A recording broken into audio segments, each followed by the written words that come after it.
What's going on, y'all? It's your girl, Dana, back up in this thing. Extreme Rules, up in the books, 2012. It's done. Just got done watching it. Um, it was a pretty good pay-per-view, actually. I wasn't, disappointed. There was a few things that was kind of some bullshit, but we'll go ahead and get on into them. First match was, the pre-match. I didn't see that. That was Santino and The Miz. Found out later on in the show Santino won, which I'm like, I don't understand that. Like, what is he gonna do? He hasn't really done anything yet. The Miz, he kind of needs that title, pushing back into that main event status. So, yeah, I guess. Randy Orton versus Kane was the first match of the night. I actually missed the beginning of this match. I caught it like right at the end of it, and I didn't really understand why in the hell the match was a falls count anywhere match, but the fall was counted in the ring. I don't understand that. Why does WWE do stupid ass shit like that? Why make it a falls count anywhere match, and then you gonna end it in a ring? That made no sense. But like I said, Randy Orton won that. I pretty much knew he was gonna win. Like I said in the predictions, and they're not gonna let him lose 2 pay-per-views in a row, and he ain't gonna lose 2 pay-per-views.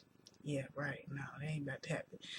And then we get into the second match of the night with Dolph Ziggler and Brodus Clay. I pretty much knew Dolph Ziggler was not gonna win this match. Some bullshit. I really don't understand why the fuck they keep on having Dolph Ziggler lose to Brodus Clay. Like, this is the 3rd time.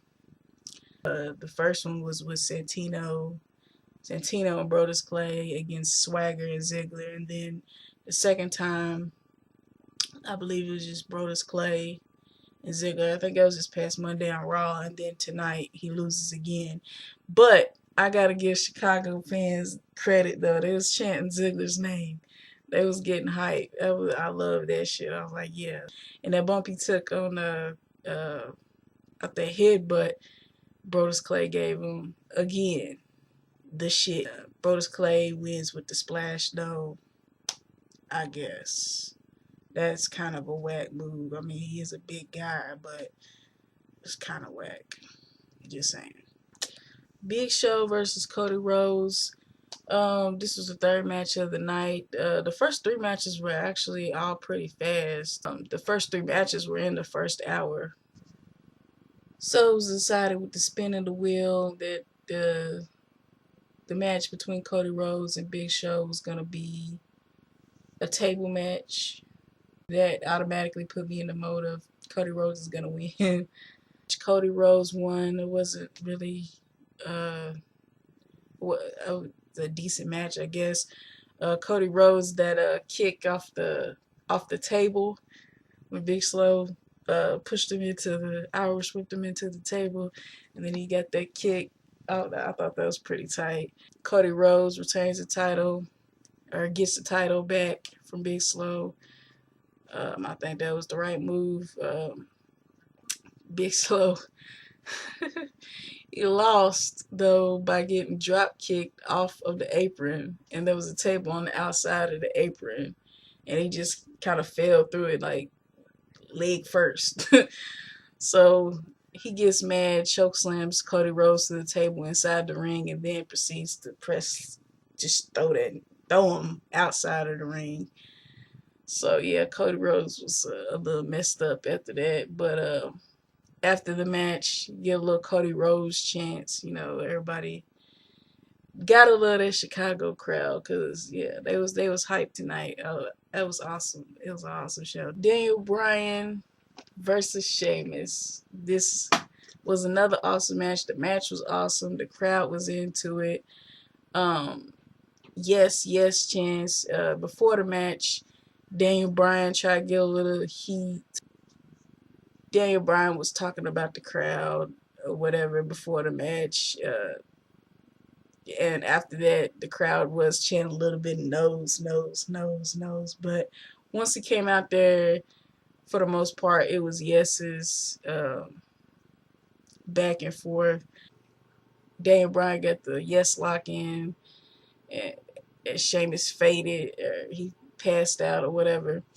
And yeah, he was sitting there back there like, yes, yes. And then some people would chant no, some people would chant yes. So it was just great to keeping the crowd into it. It was pretty awesome. There was one spot where freaking Sheamus had Daniel Bryan in a Texas cloverleaf, and Michael Cole says, "Sheamus got him in a submission." Like, really, Cole? Really, you don't know what that move is called, though? I'm like, no, actually, he has him in Texas cloverleaf. That's what it's called. That's what you should say. Is it?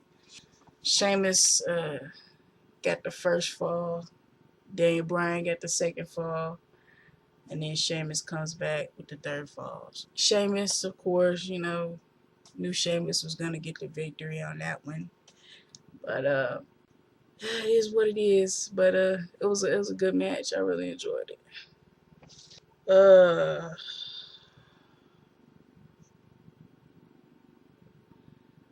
Ryback. I mean, pretty much the same type of fucking matches he's been having on SmackDown every week. Well, I really don't understand what is the point of him having a squash match on a pay-per-view. I mean, yeah, people are gonna see, a lot more people are gonna see it or whatever, but this match could have been the pre-match or something, or it could have been, I mean, I really don't see the point of it being there. The crowd wasn't into it. They didn't care. They were just sitting there chanting Goldberg the whole time. So, I mean, I didn't get it. This guy, he fucked them up, but but still, like, there was no point of this match being there to me. That's my opinion. I did like that neck breaker though. The neck breaker, he had him.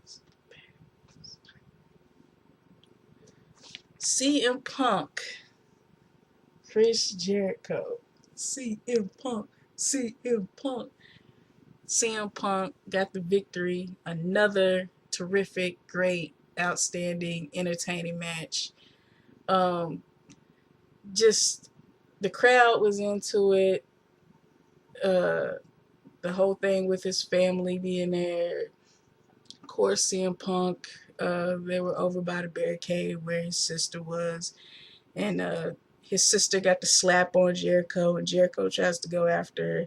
And that's when CM Punk just snaps, and he gets the little hood from the announcer's table, and bam, right on Jericho.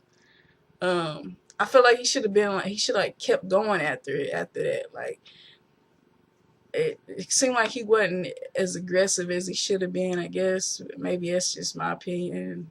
Maybe it's just me, but and then the opening of the match, they kind of waited, which is good because you kind of get the crowd hype or whatever. But I felt like they should have went right into it, because I mean CM Punk, this was personal, so I felt like CM Punk should have went right after him and did his thing. But that's just my opinion. That spot off, that spot off the top rope. CM Punk or Jericho was outside the ring on the announcer's table, and CM Punk got the oh yeah, get that elbow drop to the outside of the ring. He almost fell. He saved himself though. It was almost a botchamania moment, but yeah. And then he said he was like, "Fuck!" I almost he's sitting there laughing like, "Fuck!" I almost fell, but I also like the counter at the end when Punk got the win. He got the GTS. Jericho tried to go for the GTS, and Punk reversed it. And I thought he was going to get the Lion Tamer or the Walls of Jericho, and he catapulted Jericho and then ends up getting the GTS. I thought that was pretty cool. So, yeah.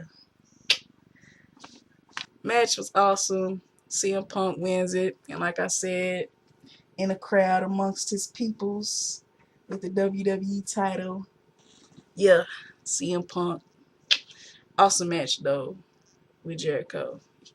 Hell yeah. Still a Jerichoholic. Oh, and one other thing.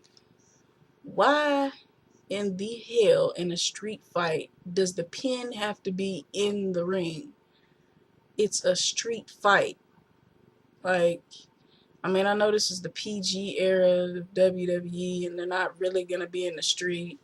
And, you know, it kind of ruins it for the fans in the crowd to be out in the street. But I kind of would have liked to have seen it in the street. I think that it kind of fit this storyline because it got so personal or whatever. But hey, whatever. It's WWE. What are you going to do? Whatever Bella was had a match, and everybody thought that it was gonna be Karma coming back. Even Eve mentioned it, so you knew Karma wasn't gonna come back. Eve mentioned it backstage. Oh, don't worry, it's not Karma. You know, after Beth Phoenix wasn't cleared to wrestle, you know, and Layla, which I could give two shits about. Layla comes back and she wins the women's title. Yeah. So I guess Karma might come back tomorrow on Raw or something. I don't know. But yeah, I guess that's noteworthy. Last match of the night, Cena versus Brock Lesnar. Another match I was not disappointed in. It wasn't really, you know, your typical, it wasn't a wrestling match. It was something different. You know, it felt like a fight. The first minute, John Cena was busted open, bleeding out of his head. Brock Lesnar pretty much fucked Cena up for like most of the match. Brock was knocking down referees. It was like a couple referees got knocked down. Lil Nate, I call him Lil Nate from back in the day, but he got knocked down, and then a few other referees came out and they didn't really want to get involved. But yeah, I thought it was awesome. Like I said, something different. It wasn't a wrestling match, you know. Brock Lesnar came in there and he's bam, bam, getting that elbow in there. Thought it was pretty cool. Ending. Yeah, John Cena was bleeding, had blood running down his face, his arm was messed up. But he got the FUAA, whatever you want to call it. He got that move up in there, got the 1, 2, 3. I kind of thought that was kind of weak, you know, like it only took one FU. I mean, even though it was on the steel steps, it was like really, but you know, I really think Brock Lesnar should have won this match. Like I said, well, it was a good match, but Brock Lesnar, I mean, if he's gonna be the face of the company, I think he should have won. He's supposed to be this dominating guy, and I mean, he did dominate the match, but I still think he should have won. But yeah, after the match, John Cena got on the mic, and you could see him, his arm, he was kind of favoring his arm or whatever.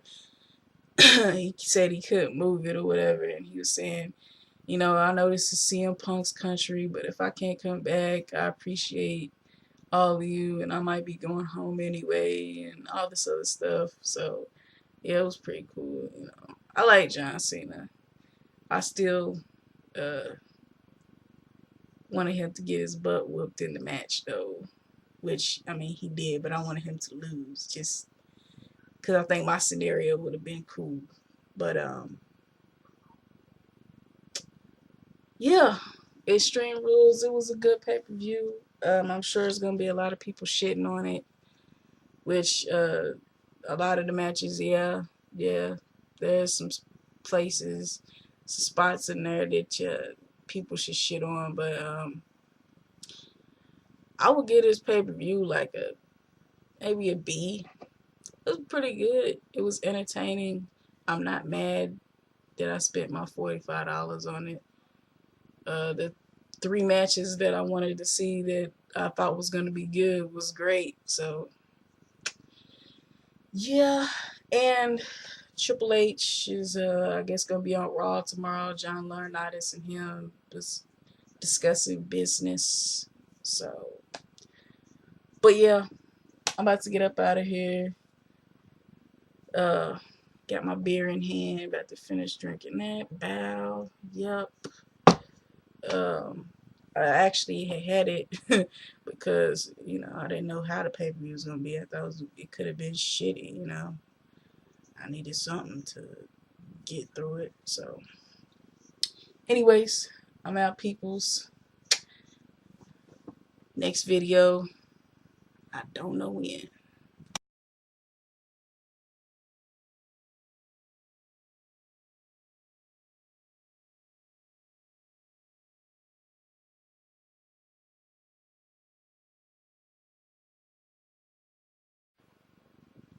And a big fuck you to motherfucking bitch ass motherfucking Insight for not motherfucking letting me motherfucking record my motherfucking pay-per-view that I fucking paid $40 for.